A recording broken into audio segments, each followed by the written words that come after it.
ঈদে এবারে সামাজিক যোগাযোগ মাধ্যমগুলোতে চলছিল এক নতুন ট্রেন্ড, যা হলো ঘিবলি দিয়ে ছবি বানানো। গোটা ঈদ জুড়েই নিজেদের পরিবারের কিংবা বন্ধুদের সাথে ঘুরে বেড়ানোর ছবি সবাই শেয়ার করেছেন ঘিবলি আর্টের মাধ্যমে।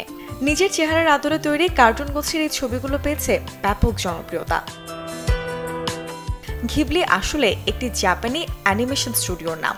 উজ্জ্বল জল রং অথবা অ্যাক্রিলিক রং দিয়ে হাতে আঁকা হতো ওই স্টুডিওর সমস্ত অ্যানিমেশন।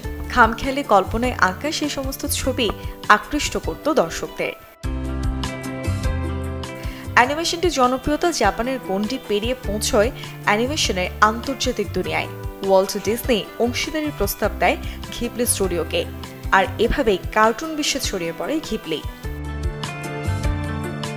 ঘিবলি স্টুডিওর ৩ প্রতিষ্ঠাতার প্রধান, যিনি জাপানি অ্যানিমেশন শিল্পী এবং চলচ্চিত্রকার হায়াও মিয়াজাকি, এই নামটি বেছে নিয়েছিলেন ইটালির একটি বিমানের নাম থেকে। ঘিবলির ছবি অস্কার, গোল্ডেন বিয়ার, বাফটা, গোল্ডেন গ্লোব পুরস্কারও জিতেছে একাধিকবার।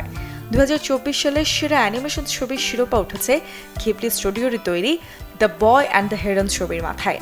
এছাড়াও জাপানের যে প্রথম 10টি ছবি আজও ব্যবসা দেয় এবং সর্বকালে সেরা ব্যবসা করেছে, তার মধ্যে 4টি ঘিবলি স্টুডিওতে তৈরি।